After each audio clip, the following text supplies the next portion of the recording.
Hello and welcome to Twisted MacGyver's Trains. You are looking at an early mock-up of the layout that I have been constructing for some time now. This is just a mock-up of the first level. As you see, we have this gray carpet down. This will be a rail yard with an engine transfer table. The two bridges you see behind you will be elevated above this with a 2-track main. I will be basically laying out the 2-track main on plywood and then using a jigsaw to cut out the entire thing. I was asked by Wes from Whitmore's Trains to make this video because we were texting back and forth, and he said, you know, everybody wants to see this, so here we are. This is the video. All right, so track system we are going with is the K-Line Super Snap, not to be confused with the Shadow Rail. This is Super Snap. Basically has the snap ends on the end of it. It's really nice. It's really dressy. I'm still waiting for a large order to arrive of these tracks, but this is what we're looking at. 2 MTH bridges.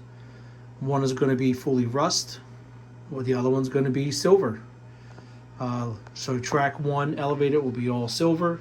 Track 2 elevated will be all rust, including these portals.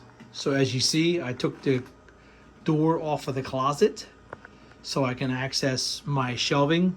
Now the nice thing about this is the background is cloth, so I'll be able to just pull the fabric aside and get to my train storage. And as you see, the train storage is completely full. I mean, once we get the layouts all done, that'll change. It'll all be nice and neat and organized. But for now, I had to cram as many pieces of rolling stock and locomotives in here that I could possibly fit. And believe me, there's some weight in here.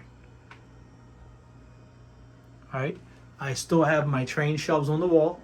Now I still have holes from the TV that were here. I gotta fix all those holes, patch them, take them out. I got holes here from the camera system. I'm gonna drop them right inside the wall so you can't see them. And then I still have my display shelves with all my locomotives on them. These are all my post-war locomotives, with the exception of the locomotive all the way to Chesapeake in Ohio in the top right hand corner. That is a MTH PS1 Greenbrier. Alright, now as we come over here, you will see my other display shelf. Alright, that Alco in the top right hand corner, that'll be ran for Hunter Coleman's Alco Challenge. Hunter, I apologize, I have not done it yet. I am extremely busy, but you have my word, I will be doing your challenge. Alright, then on the top we have our most famous Santa Fe post-war F3s. Alright, then coming across we have my K-Line, MTH, I'm wrong, Marks. This is the famous Marks tooling that K-Line has acquired and is now making trains with that tooling. So I'm lucky enough to find quite a few sets. You will be seeing them in the upcoming videos. All right, now continue across. We have my favorite 671. That is the one with the black keystone on the front. And the tender is original with backup lights, installed by Lionel. Highly rare, from what I'm told. And the black keystone on the front of the boilerplate indicates that it was the very first one, the first release of them. All right, Coming across behind my door, this is where we have the bigger locomotives. My favorites, you could call them. Alright, I got my 611, my cab forward, my big boy that a viewer of the channel was so nice enough to buy it for us. Alright, then coming down we have a few other post-war classics, alright, including a shotgun when we're watching Country Bunkers Trains and it's time to do a shot. That's what we do. Coming down we have the Union Pacific 844. Needs some work. Alright, it's got some blown LEDs on the front of it. That'll be fixed when we upgrade to PS3. Coming on down we have some more post-war classics. You're going to be seeing a lot of these running. Those red line ends, what I forget what they're called, but basically you put them at the end of your whisker tracks. They are marks. They do not light up, but they will be. I will fix them so that they light up. There's more locomotives down the bottom, but we are going to save them for a later date. Don't want to spoil it, so I'll give you one quick run through again.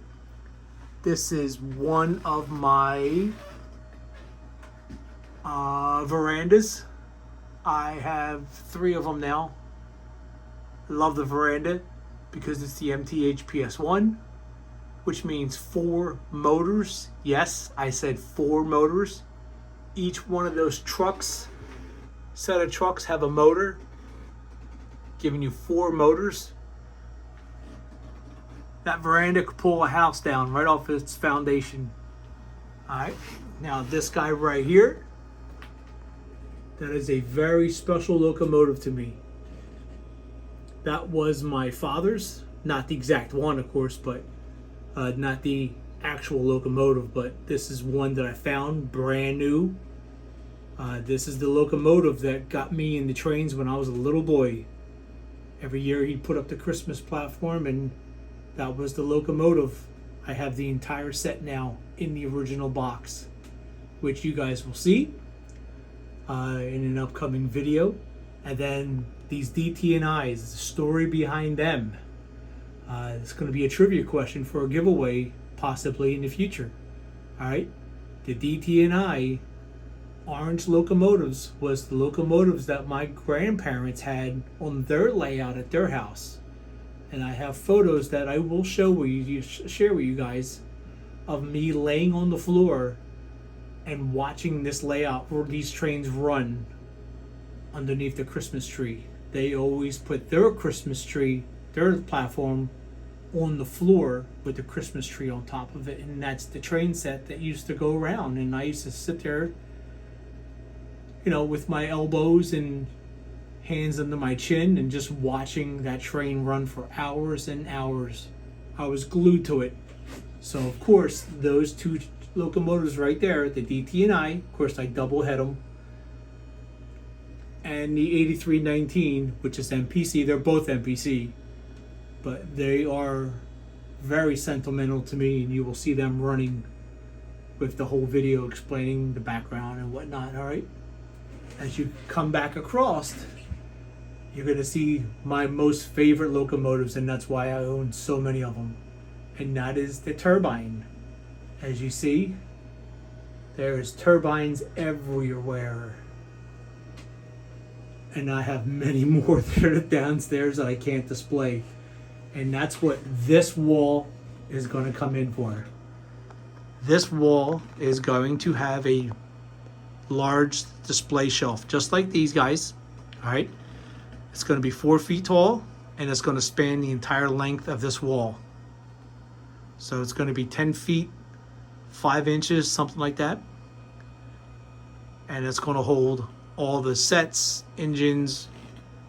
Not sure how we're going to set it up yet, but you'll be seeing that very shortly. All right, so just want to show you, give you guys an update of what's going on. And this is one thing I want to show you. So we're using carpet as the baseboard for this layout. This is going to be a switching layout. We're going to have a Lionel engine transfer table using these K-line snap tracks. All right. So the engine table is going to allow you to detach the engine, go across the engine table, transfer to whatever whisker track you want, park that locomotive, and pick out another one and add it to your consist. So this entire middle here is going to be all whisker tracks, the entire length of the 10 feet. To the left and to the right will be all whisker tracks. Directly in the middle, lined up with these bridges, underneath the bridges, more or less, will be the transfer table. So we'll have whisker tracks to the left, whisker tracks to the right. How many, we don't know yet. I believe there's 8 on the left and 8 on the right is what I can fit. If I can fit more, you know I will. So this is just the start of what's happening right now. The next layer, yes, there's going to be another layer. Many of you have heard me talking about it. Is going to be exactly 24 inches on top of this one. The next layer will be 24 inches on top of this one and will be the same exact size. 5 feet by 10 feet. And will be all 027 radius track. Remember the old MPC 027 track? Brown ties? Well, guess what? The entire layers, the entire level 2, is going to be all 027. And it's going to be fully automated. So you're going to see trains stop in the yard, park themselves, and then you're going to see a new train take off. Same thing with this bottom layer. It's going to be fully automated.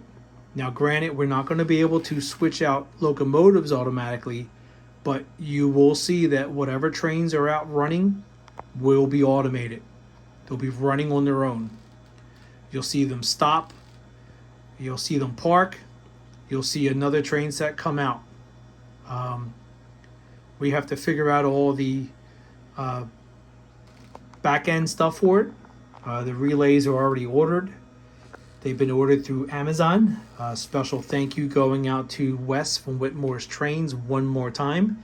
He's helping me design this and configure the wiring for the automatic start and stop. So if you have not checked out Whitmore's Trains, please do so. I will put his channel in the description down below.